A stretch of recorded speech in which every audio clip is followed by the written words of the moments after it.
We got a beautiful day here in South Central Texas. 77 degrees, sun is out. Late November, I guess, mid-late November 2020. Hitting the hybrid here, 21 degree. A little bit of wind in our face, maybe 5 miles an hour, 8 miles an hour. And having a great time. Let's hit some balls.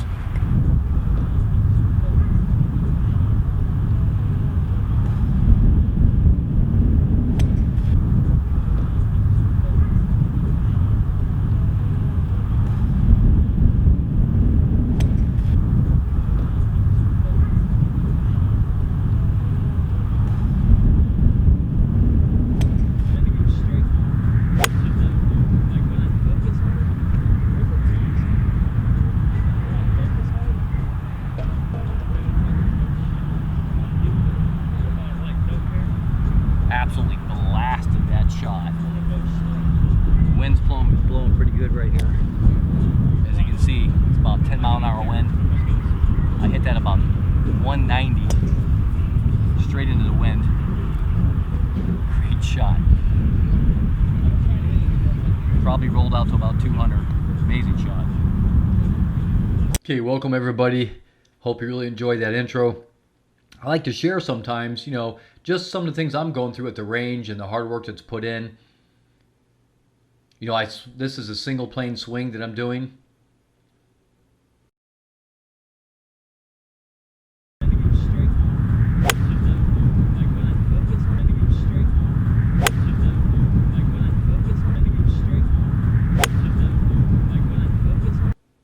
Today I want to talk about how we get to follow through. You're going to notice in this practice swing here in slow motion that I do a little half follow through. Okay, putting in the time and the work at the range, and then a little lag right there, and then a full follow through. I think a lot of people struggle with the follow through. I notice a lot of amateurs, and I used to be the same way. I would never even practice the follow through. And the reason why is the follow through is actually a hard thing to do because the body has to do a lot of rotation to get the follow through. So I want to talk to you today about how exactly do we set everything up in the beginning of the swing, at the beginning of the downswing, and all the way through to make the follow through much easier so you can actually get a good follow through, okay? Before we go any further, go ahead and click that subscribe button. Make sure you click the notification bell. And I appreciate the little thumbs up too because it really helps out the YouTube channel. Now what you're going to notice in this swing is, we'll go through one more cycle here. As I'm practicing this follow through, I do a little half follow through. Maintain a good triangle with my arms and my shoulders. And then a nice full follow through. But you'll notice my hips and my shoulders and my chest, everything's pointing to the target.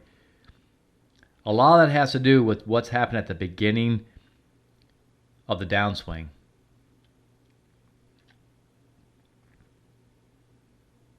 When I was younger, I used to just come to the range and I would just beat balls. Well, nowadays I learned, watch that lead hip get pulled back towards, see that lead hip get pulled back? And then the lead thigh points towards the target, okay?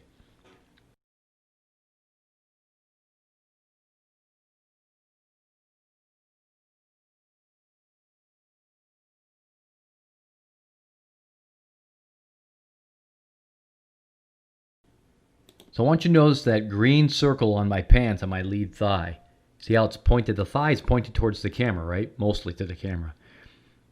So let's watch how, when I pull the lead hip back towards the clubhouse behind me, watch how the hip rotates and that thigh is going to point towards the target. Down the range. See that thigh change? Right now it's pointing towards the target down the range, right? See, you can't really have a good follow through if you can't get that lead leg pointing down the range. It's going to be really hard. So there we are again. Start from the top of the backswing as we're just about to start to transition.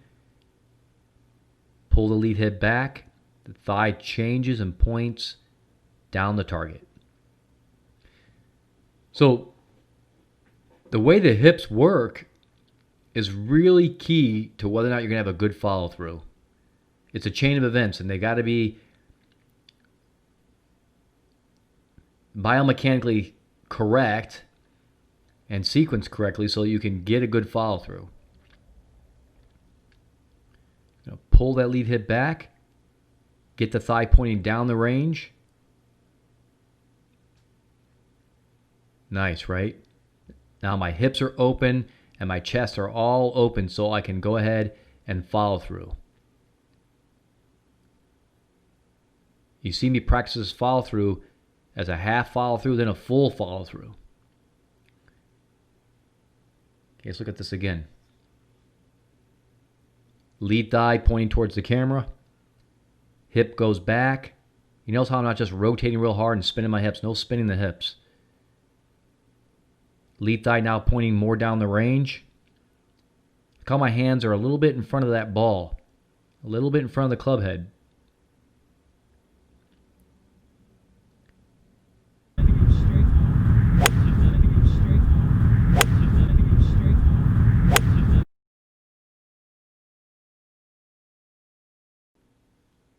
Well, everybody, I really hoped you enjoyed this video today. I try to keep it short. I don't like to keep people hanging around.